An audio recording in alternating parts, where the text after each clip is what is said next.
Hey guys, welcome back to episode 3 of Tea of Legends. After quarterfinals, we're here at Madrid, Spain with always lovely, always amazing Emily Rand as we review the quarterfinals and look forward to the semifinals. Maybe we'll even do some predictions. So Emily, Ooh. yeah, how's Madrid been going for you? Well, if you watched the last episode, you know that all of my predictions for LPL teams were wrong.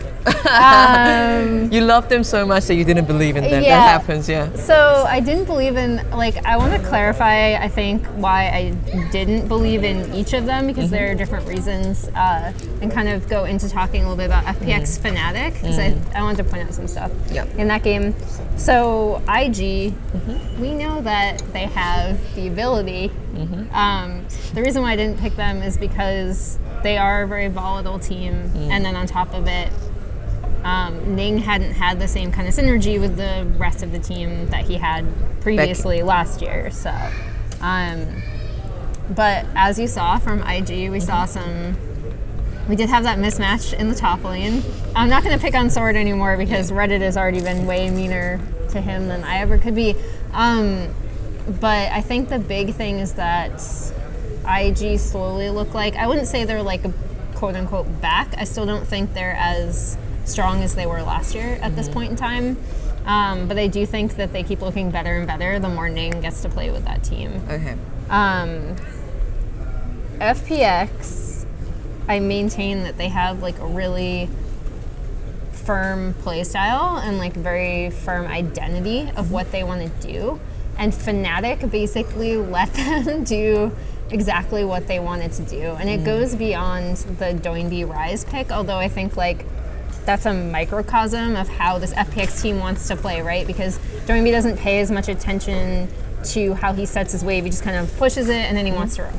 And he wants to affect side lanes. And not only was he roaming, but Crisp was able to roam. Tian had really strong performances. And I think Fnatic looked a bit lost and like a bit unprepared for what FPX wanted to do, and they kept giving FPX exactly what they wanted. So what do you think about FPX, the Fnatic's Rengar pick in particular? Because I think that kind of ties into what you mean by lost. I wasn't fully confident with all of the drafts that Fnatic pulled out. They looked like the most solid draft that they had was actually the game 3 that they took away, but it just didn't look like they were prepared to have a good draft priority to counter what FPX is doing. Yeah, I mean, even in game 3, which was the Vigar game for people that don't remember, I think that you had like Doinby almost bringing the entire team back just based on his rise, which tells me that, I mean, I think the big thing that stands out is the rise. The Rengar was a bit weird, but I actually, so like FPX are super guilty of this. They just, in their game 1 drafts, they look completely lost. Like they don't have a good idea on what the meta is. Like I think the worst example I've seen as of late was their series against BLG, where after game 1, I was actually like, okay, they're done. Like they have no idea about what the current meta is.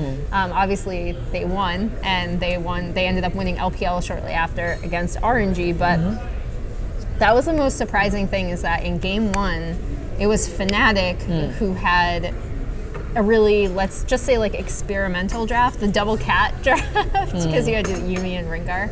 I was calling it double cat. No one else wants to call it double cat apparently. But I think I actually don't necessarily mind when teams do that in game 1, because I think if you're going to do it, it's in game 1. I don't think Garen Yuumi is something that most Chinese teams will necessarily let you get away with, because like as we saw it's kind of similar to the Sona Taurik or Sona Tom Kench, where, you know, IG's record-setting game at MSI was against SKT, because they were just like, okay, we'll just dive you over and over again. And we saw FPX, not just in the Garen Yuumi game, but over and over, you know, they picked the Tom Kench Varus, which is another lane where they dive you. Yeah. And when they did lock in Tom Kench Varus, Fnatic tried to dive them, and they were just like, okay, like we have Tom Kench and Varus. So it was a draft mismatch, but I also think Fnatic you know, they fought in opportune times. They fought in chokes where like Doinb could kind of reposition the entire team with Ryze ult and just be like, well, we're over here now and we're killing you. I just thought they basically gave FPX a lot of leeway to play exactly the way they wanted to. I'm chewing churros. And you should also try some. When I have food in front of me, I can't help but start eating it. Well, I'm going to ask you about Griffin because I know we both picked Griffin as well, despite the fact that we did know there's going to be kind of a top lane mismatch in terms of skill. So when I said that Griffin might take it, I did also give a prerequisite for it, which was Sword possibly picking a tank champion and absorbing the pressure at the top lane, because let's be honest, the Shy in a lot of different statistics is above Sword. And so I didn't think that Sword could quite match the Shy when it came to like a carry versus carry matchup. But Sword has proven himself again and again as a top laner that can play tanks, that can absorb pressure really well to activate Tarzan on mid lane to like an impact mid lane and dot lane. And that's why you praised Sword a lot for subbing in instead of Doran, because the idea of having 3 carry lanes is very tantalizing, but like temptating. However, at the current roster, Sword could have been a good pressure absorber, because I think Chovy and the bot lane has increased quite a lot in terms of the form in the World Championship. However, that didn't happen. There was a lot of carry versus carry matchup at the top lane, and in that matchup, the Shy unfortunately really punished Sword. Like, I talked about this, but on game 4, the Shy was ahead of Sword when the Shy was playing Kleptomancy Kill and Sword was playing Electrocute Chase. It was unlucky. And there was, it usually doesn't happen that way, but it went the other way. Regardless of like what people think of Sword, what I did want to say is that I don't think starting Doran would have helped. Because I actually do think that Griffin, if they're going to beat IG, they play to their strong lanes, and they know how to do that really well, and that helps facilitate the great players that they do have. Especially, I know Jackie hasn't been having a really strong tournament. He's kind of had an unfortunate tournament, especially when you look at his regional gauntlet performance, but Rookie and the Shy, obviously. And if Griffin were going to overcome that, I wanted to see them play to their strengths, which is kind of like this really strong 5v5 team fighting, we move as one thing, and that only happens with Sword. And I still think that because the Shy is the best top laner at this tournament, in terms of just, like, you can argue that other top laners are better, but not in this one thing, which is like raw laning prowess. That's where the Shy will beat you every single time. And so I think that starting Doran would actually not have helped. Yeah. The one weird thing that I wanted to ask you about that I didn't like about Griffin's draft priority Choby's mid lane tank. Yes. I kind of get what they were going for. Like, I think they wanted to keep Rookie in lane. I think they were trying, maybe they scrimmed FPX a bit. And we're trying to go off of that, but Chovy has never been, I mean, we saw it when he picked the Lysandra in the finals, as opposed to like an Akali or something where he's going to beat you in a 1v1. And I do think, unlike the Shy and versus Doran or Sword, he's going to murder both of them. I do think that Chovy can stand up to Rookie in a 1v1. Okay. I have an opinion on that, but I want you to have some churros first. Please have some. To make sure I eat. Yes, it's a very important task. I forget to eat. We want Emily Rand to continue working in esports, and a prerequisite of that is her being fed and not dying. Thank you for eating this. By the way, it is really nice. Yeah, it's really, really good, by the way. So someone did ask Chovy why he played so many tank champions, because it was a matchup that people were looking forward to. Chovy is a slightly different mid laner than Rookie. Rookie is a lot more of a team player and a roamer, even though people just think of him as like an Irelia outplays. Yeah, he's both. He can play both. Yeah, he can actually do both, and that is the other side of Rookie that makes him so valuable to the team. But in terms of like pure laning prowess, I do think that Chobi can go toe-to-toe with him. And I remember someone asking Chobi at a press conference after the match was over, and he said he wanted to do something more balanced for the team. And so from my perspective, and Chobi was also picking tanks first. And it was kind of him, it almost felt like Chobi was taking one for the team. Hey, I'll blind pick tanks first, and I'll try to absorb the pressure from whatever it comes from Rookie. Yeah. Basically, so Rookie can't leave lane. Yeah, and maybe the top lane or any other lanes can draft based on what IG picks. And it almost felt like Griffin decided, even if the Sword picks tanks, this would not work out for some reason. Maybe it's because they thought Cal or Jace was simply better for team fights. Maybe it was because they possibly scrimmed IG and decided, even when Sword plays tanks, he gets destroyed and the first turret goes and it becomes unrecoverable.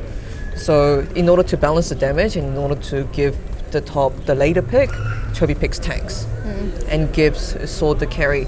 Personally, I don't know what would have happened if it went the other way, because maybe there wasn't a parallel universe when Sword picked a lot of tanks and Chobi played a lot of Akalis and Aurelius and Kiana, and Sword gets destroyed and we ask, hey, like, why didn't Chobi play tanks? Why didn't we give like Sword a carry champion to aim for the late game? But what happened? And currently we have to wonder what would have happened if Chobi got a lot of the carry champions, because I think Chobi was fine. I think Chobi was doing really great on Sion, which is actually one of his favorite champions. Chobi looked better than I thought he would playing, because I've been really critical of him, specifically after that finals where he brought out the Lissandra and it was not a good, let's just say it wasn't a good, wasn't his best performance. He looked lost, as he was like really lost. He was like walking back and forth under the tower and Baker was literally hitting. And like the issue is, if you're going to be on a champion like that, one thing that makes Doinby so good about this, and I know there's like a massive argument on how good of a mid laner Doinby is. One thing that he is really good about is the timing of his roams in tandem with Tian and in tandem with Chris. And it's those three roaming around the map. And Rookie is really good at this too. His mid-roam timings are really good. And that is something that I've been super critical of Chovy on, and he looked better. Like he looked more in tune with what his other lanes were doing, when I don't think he has in the past. Like I think he's just been kind of tunnel vision on the 1v1. So that was good. I mean, that was good to see. It wasn't a great day for Griffin though. No. Like, I do believe that the bot lane also stood up. Like, if I had to compare just the bot lane, I did think that Griffin's bot lane did perform a bit better than the IG's. The bot lane highlighted by Kokmo teleporting into 4 enemies. Yes. Yeah, I mean, I think Jackie Love's Kog'Maw wasn't as bad as people say it was, especially out of lane. No, I really do. Because a lot of it is how the team is going to protect you. But I think I remember someone saying they were talking to Wild Turtle in the press room, who's a Kog'Maw player and is also known for going in, I guess, when and he actually said that Jackie Love did fine, so you can take that into consideration as well. But I think I do think that like in the 2v2, Griffin's bot lane did perform better. It is kind of like some people might be disappointed because Griffin's journey is over here, because this was a team that was so hyped up and looked so strong going out of the group stages, just like Fnatic. But we also have to remember that this is their first Worlds, and I think going to quarterfinals is not an easy feat, especially given how competitive this World Championship has been. And we don't know whether this roster is going to stay for next year or we might see some shift, but we've seen some promising talents and we can look forward to at least some of them returning for next Worlds. But speaking of a newcomer to World stage and some promising talents, I know that you really wanted to talk about Damwon Gaming versus G2, because you originally predicted it was going to be a G2 victory, and you were right. I was. Yeah. I was gonna eat this before. Emily was like, "Oh no, she's gonna eat while camera is not rolling," but we kind of said that. Not happening on my watch. Happening on my watch. Well, I'll just sit here with this in here. You saw me literally go through this churros and even licking my fingers. I'm like waiting to clean my hands of the thing afterwards. Can we get some tissue? So, I do like Damwon. But I did pick G2. And I think we saw why. G2 just have a significantly, and this didn't boil down to draft. It wasn't, like IG, where it's like we have mechanically superior players and we are definitely going to, steamroll you. I said from the beginning that I thought G2's laners would be able to stand up to Damwon, despite the fact that they, especially with Nuguri and Showmaker, people were like, yeah, we can definitely. I think G2 showed just a significantly better understanding of how to play the game. I think despite the mistakes that they made, and they made some like really obvious mistakes on the map, specifically in game 1, that they started having too much fun. Almost allowed Damwon to actually back in the game with a scaling composition. I think that G2 just had, and it's all like in minutiae, it's in like how they set up their side waves, how they set up minion waves in general.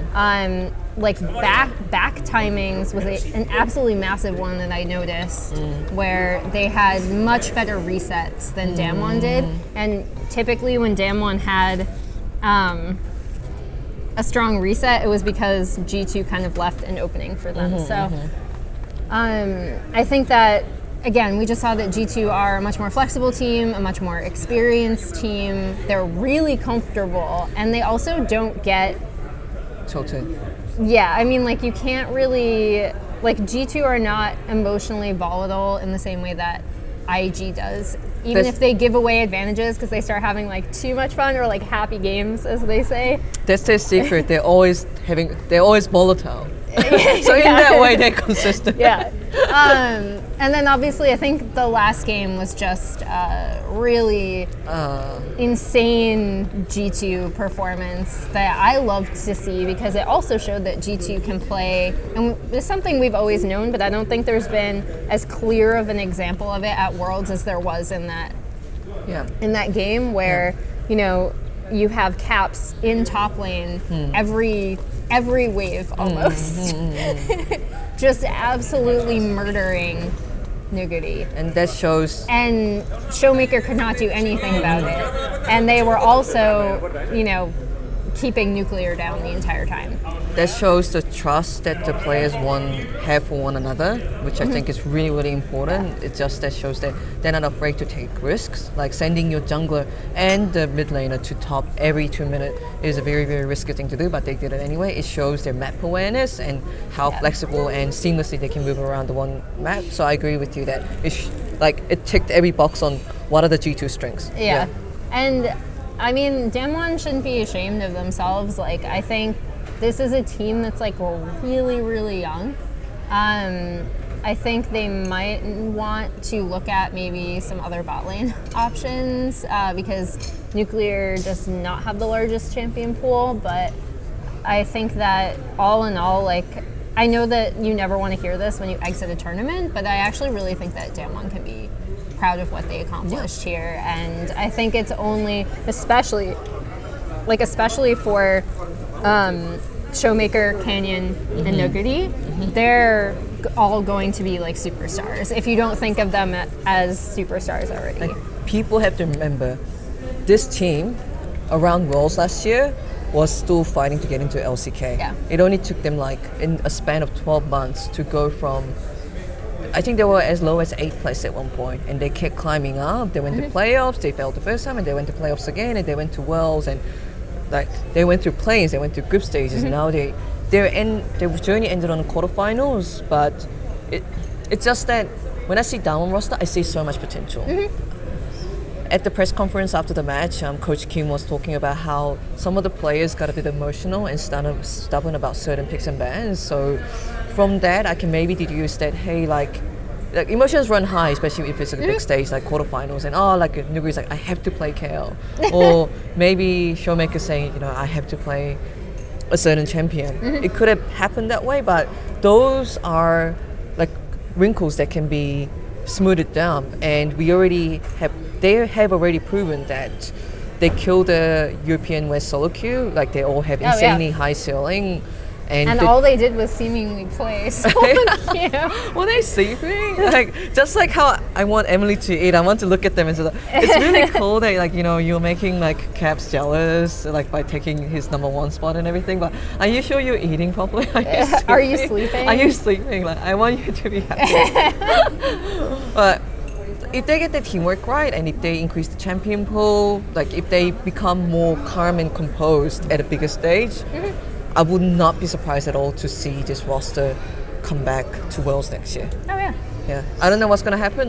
Maybe they might all scatter to other different teams. Maybe we might see them come back to Worlds in this very same roster. I don't know, but if they do, if especially the top side of the map largely doesn't change in terms of the players, I won't be surprised, and I also won't be surprised to see them even in the semifinals, which is a huge feat. Yeah. Now the last hope for Korea, SKT, SK Telecom. The last hope for Korea. We both picked SKT to beat Splyce. What did you think of what SKT showed in that series? Before I get into what SKT did, I want to talk about the death of non-marksman champions at the bot lane, because that was the one thing that was really hyped up coming into this Worlds. In plays, we saw insane amount of Vega, Heimerdinger, did we even say Syndra and Cassiopeia, and they did not work out. And I feel like right now it's literally 2.5 champions vying for 80 carry spot. Kaisa, Zaya, and sometimes Israel. And I think SKT was trying to solve that equation by giving Teddy Draven a few times. Hey, how can we increase the situation, because that makes the bot lane pick and ban too predictable. So they were trying out Draven, which has really, really good early lane phase. And also Teddy has usually not been known for Draven that much. So I think they almost gave it a go. Yeah, Teddy had played Draven twice before this, so he's now up to 4. Yeah. Half of his Draven games were played this past weekend. I was not super impressed with Teddy's Draven, but I loved this look from SKT because it told me that they're still trying to find answers, and they're trying to find them in the early game, because they know that how they won LCK is not going to win them Worlds. They need to be more flexible. And so while I would still, like I did in group stages, criticize their execution, I think Elise is now a must ban or pick away from Clid. Oh my god, because Clid you cannot give him that champion. Yeah. You just can't. Yeah. Because he will just, it allows that and Faker's mid lane pressure allows him to control the entire map early, right? And they did end up going topside for Khan because, Khan was typically in either these 1v1 matchups that they wanted him to win, or you wanted to put him in a side lane, right? With the Quinn, obviously, you're not going to bring in Quinn to your 5v5 team fighting as much. You want to set her up in the side lane so she can just hammer down turrets and beat people in a 1v1. Yeah. So he was typically more on the top side of the map, which is Draven is kind of supposed to be able to stand up in lane, right? They went for Draven Thresh, you want to kill people with that. It didn't quite work out. The execution, wasn't the best. But I liked the fact that they tried it. Exactly. So, I mean, that's really all I have to say about SKT in quarterfinals, is that I was just really happy to see them trying that out. And I know that there has been a lot of criticism about Khan, but can I just mention how solid and flexible Khan has been looking in the recent few matches in Worlds? The fact that he can readily pull up Quinn adds so much to SKT's pick and ban priorities, because the opponent can't just drop Renekton and try to like rotated because Khan's like, oh yeah, I'm gonna he pull out Quinn. He has a pocket duelist. That has a lot, and he's been working really well with Claude. So I just want to give props to Khan because he came to Worlds once before, and during the time his performance was heavily criticized, but he's come back as a more mature player. I still think that he has quite a high mechanical ceiling, and his champion pool is decently high. I think he has like the second highest champion pool coming to semifinals other than Wonder, who has a lot more pocket picks such as Yorick. So I didn't want to Which we saw. Yeah, he did. Yeah, I like Yorick. He's my second most picked champion. I like the way Narcissus. G2 used it. I thought it was smart. So I just wanted to quickly give out to Khan because I know that he has been under constant criticism on his performance in international stage ever since his performance in 2017 Worlds. So I wanted to do that, and also I do want to give a big shout out to Splyce and the fighting spirit they put up on the quarterfinal stage, because when the draw happened, no one expected to even take a game out of it. Because we talked about how like Splyce can be quite predictable in terms of like how they play, and they're like the third seed of LEC, and even within LEC, all the hype was going into Fnatic and G2. But in the end, they took the same amount of games in the quarterfinals as Fnatic did. Yeah, and I thought they looked better than Fnatic, honestly, in terms of like they still, I would say, botched their execution. They still, weren't able to deal with SKT's early pressure in the first two games, despite SKT not executing it as well as they could have. But I do think that Splyce, they, like a lot of teams going into this situation, I feel like it lets them play a bit more freely, and that's kind of what we saw from Splyce, right? Because like even taking a game was like against a lot of people's expectations, like you said.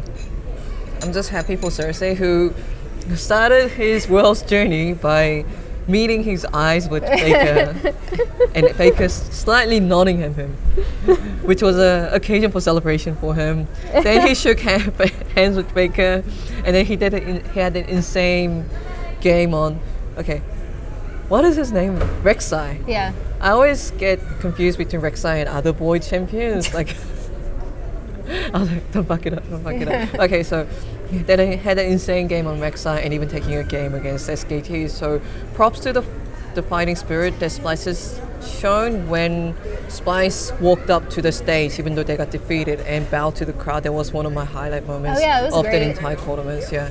And love the Spanish crowd in general. Yeah, the crowd was amazing. The only time I ever heard them boo was during Fnatic's draft picks. Oh man. And it came from love, not hate. It was not. It was just like no Gary Nimi and then the Alistar pick. Moving on to semifinals, we have an all LPL semifinal. That, spoilers, I'm writing a preview for ESPN. For ESPN, so you can read follow that. Emily Rand, League of Emily on Twitter to keep up with her latest writing. So the cool thing is the last time these teams met was actually the only loss that FPX had all of summer. So the only series they lost was against IG. Yeah. I think IG know how to play against FPX. I don't think that they will be given the same amount of leeway that they were given by Fnatic. Okay. And the question is whether IG can be cohesive enough to let that carry them past FPX. Like, it's really annoying because I feel like you can boil this down from a narrative standpoint to like team that has excellent teamwork versus team that is, what did Jat say? It was like 3 lanes and an Olaf.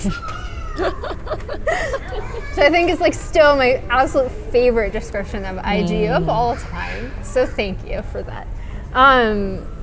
But yeah, I think this is a really interesting matchup for anyone who has watched LPL all year. Because the IG that the FPX met in summer, it was actually a few games before Ning was benched, or before they started benching him. He did play a few more games in playoffs. And then Leon started. Yeah. And then Leon was with them for their regional gauntlet run.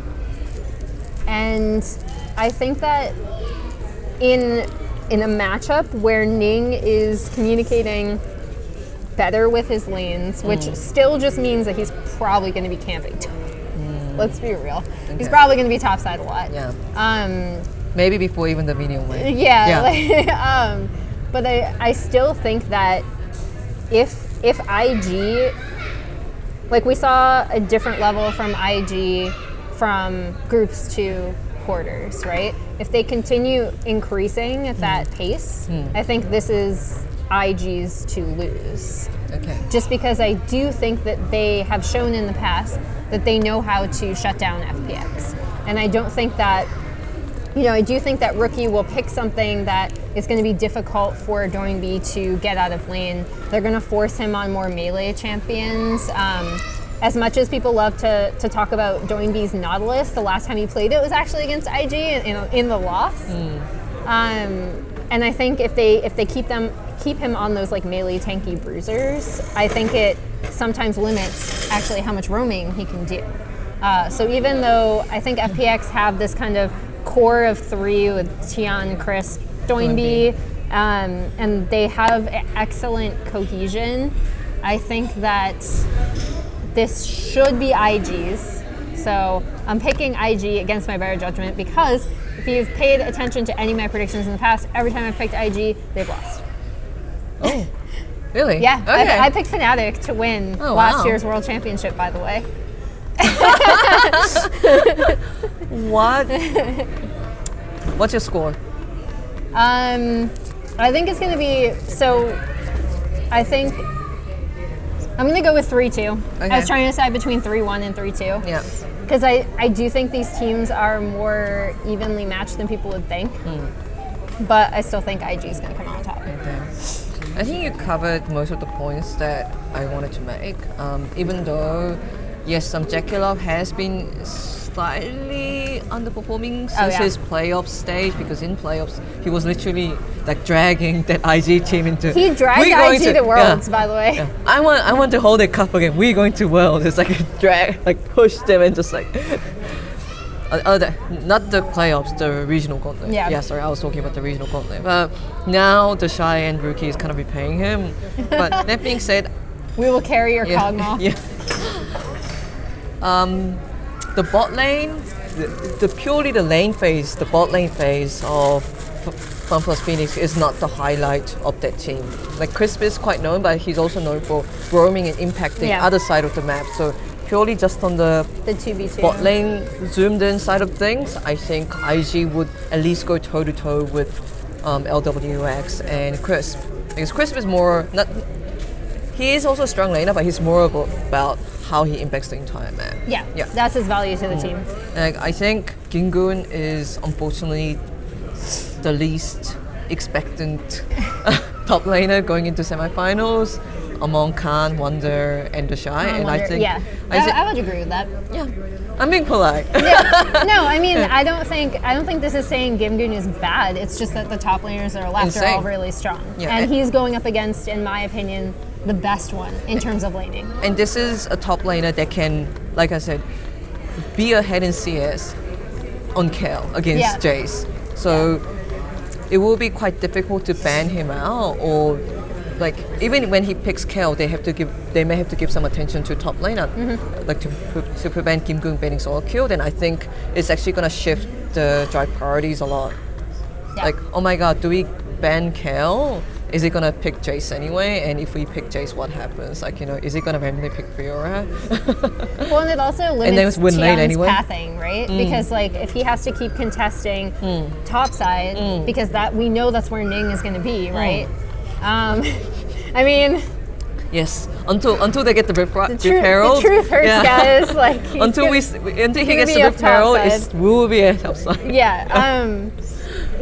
That limits what Tian can do, and Tian's like pathing is a huge important step in terms of resetting other lanes so that Doinb can roam, so that Crisp can roam. Yeah.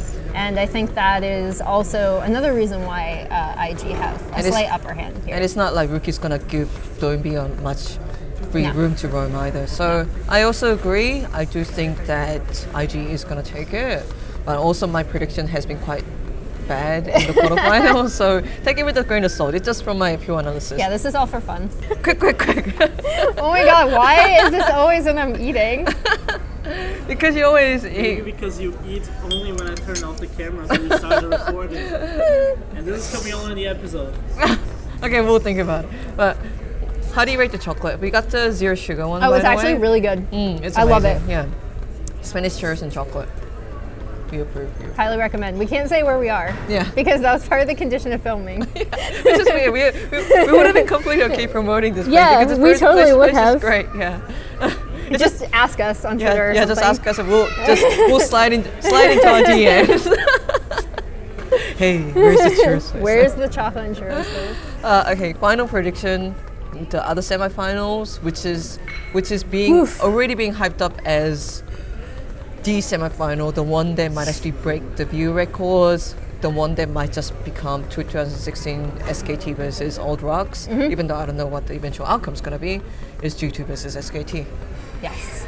What do you think? So initially, like when people asked me for my initial reaction in like the moments after semifinals, I was like, nah, SKT.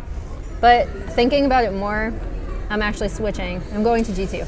And I think the reason is because I've really loved what SKT have done lately. Like honestly, I think they realized that they cannot win Worlds playing the same style. They adjusted, they've adapted. I love it. Like I love it for them. I think that they have the players to be a more flexible team, and they're using it. It's kind of like not as much so, but it's like kind of some of my complaints about RNG, right? About the fact that they always like default to like a slower 5v5 They didn't around even scaling try. UZI. They didn't even try. But like with SKT, I think they've similarly kind of defaulted to the same play style over the years, and we've seen them trying to adjust. We've seen them trying to go aggressive early. We've seen them trying to pay more attention to the bot side 2v2 when previously they kind of, when Bang and Wolf were there, they weren't known as strong laners. They just kind of absorbed pressure, right? And then they went topside. And while SKT still go topside, I think we've seen different looks from them. Now, that being said, they are less flexible than G2. Yeah. And their execution on some of these early game comps has not been the best. If we remember, even when they were trying the TF in the side lanes with Faker, it took like a really quick late game decision, and RNG basically giving them a lot of leeway because RNG's macro is not great to win that game. Otherwise, like if you look at the game state, RNG should have taken that game. Yeah, it was like that last minute clutch shot call from Faker to backdoor on the top side, and I also want to praise the teamwork and the trust that SKT showed one another. Like even when Faker's like they're just engaging at the middle of the map, and Faker, while he's pushing on the top, randomly tells them, "Hey, I think we can win this. Teleport to top." And two players immediately teleport to top, and other players try to prevent them going from home at all costs. And there was a move that would have lost SKT the game if it had flopped, but they trusted each other in the instantly. So, but you were saying. Well, I was going to say that's something that both teams have in common, right? Is like that's G2's strength as well. Is that they do all trust each other. This is a team that gets along extraordinarily well. Yeah. On game and off game. Yeah, G2 are so fun, guys. It's so fun. Like they're just as fun in person as you would expect from their on-camera personalities. I love them. I think G2 is a more flexible team. I think the way that you beat G2, like, so if you're asking me what do SKT2 have to do to beat G2, or like what is something that SKT can do to shut down G2? I do think you still look at something that Griffin did and you focus on globals, because if you can spread G2 too thinly on the map and don't let them spread you first. Focus on top lane or focus on bot lane. Like, don't let them do that. Don't let them start snowballing off a specific lane. Yeah, so if you are going like something like triple teleport, if you're taking, if I'm remembering correctly, Griffin used the Galio, right? Against G2? Am I totally lane? Making that up? I think Chobi played Galio at least once. He played it. I know he played it against IG, but and he was also getting banned out on it. Yeah. Yeah. Regardless, I think that is a really smart move against G2 because if you can spread them out, you can keep them from basically setting up the plays that they want to set up. Move the map and faster. transitioning. Yeah. And that's a really hard thing to do because, again, I do think from the Damwon series we showed that G2 still make mistakes in setting up their plays, but they have a really strong understanding of what they should do at any given time, and they adapt very quickly. It's just that if I had to compare Damwon to SKT, I think SKT has more players that have map awareness. Yeah. Like, you know, Oh yeah, players that know SKT have a much better understanding of how to play the game than Damwon. map And awareness. that's not, again, like Damwon's players are really young. Like it's not, I'm not like trying to. Many of them poop were on in solo Damwon. queue only a year ago. Yeah. Like, you know, let's put it that way. But Canyon just turned 18, yeah. and he just turned 17 in time to play in LCK this year. Yeah, I know, that's ridiculous. That talent there was ridiculous. Yeah, I think more players in SKT know how to play around the map, and I trust in Koma to draft. What's up?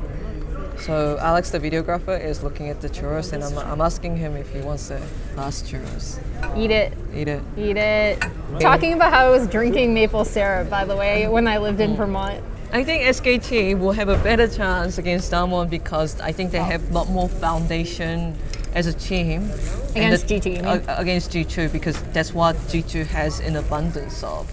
And I also do want to point out that during the MSI, SKT was able to go toe-to-toe against Griffin.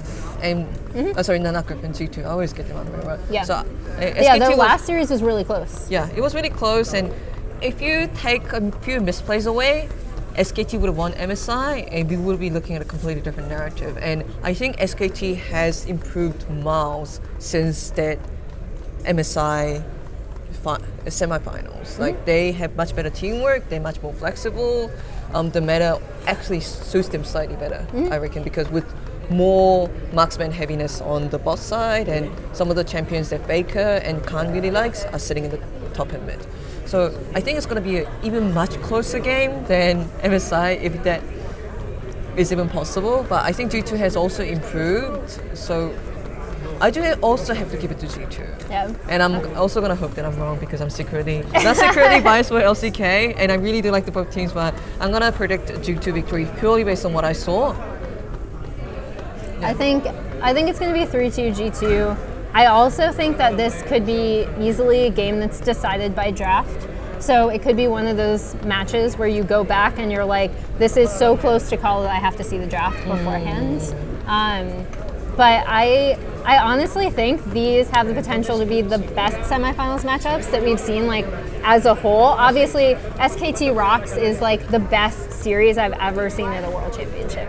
And I mean, who knows? Maybe something could top it this year. Yeah. There's a lot of other narrative context as to why that Rocks SKT series was so important and why it's something people remember, but we might see a new chapter in history. We might be looking at this semi-final match, if it goes to 5 games, and say, hey, this is when it all began and ended. Like, you know, this could be like a stepping stone for SKT redemption, SKT Faker redemption arc and South Korea claiming back the championship, or this could be one of the marking chapters of, hey, G2 is finally bringing the cup to Europe, and they start for the a first new time era. since season 1, which half people don't count as an actual world championship because it was like the scene was so small back then. Yeah.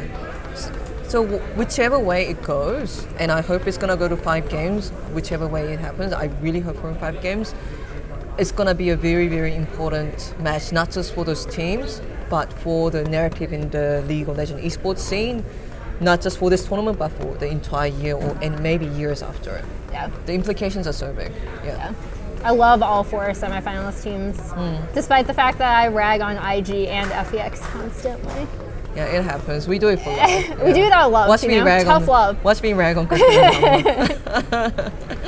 Thank you so much, guys, Thank for you so joining much, us. guys. And we'll have a bit more time to finish this churros and chocolate, which is great. And just send us a I'm just message gonna if you drink want that to. entire thing of chocolate. Send us a message if you want to find out where we're sitting. But looking forward to the semifinals match, and we'll see you next time. Thank you. Bye bye. We do that. Do that. Yeah, we didn't do the actual Dragon Ball thing. Yeah, slice power. Alex is like, I'm ashamed as a Dragon Ball fan.